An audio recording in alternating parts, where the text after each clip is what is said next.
Assalamualaikum warahmatullahi wabarakatuh.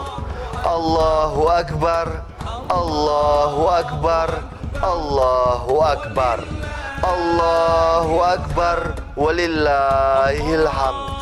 Saya Denny Febrian Roja selaku Ketua Dewan Perwakil Rakyat Kabupaten Aceh Tenggara beserta keluarga besar dan jajaran Dewan Perwakil Rakyat Kabupaten Aceh Tenggara mengucapkan Selamat Hari Raya Idul Fitri 1 Syawal 1441 Hijriah. Minal aidin wal faizin.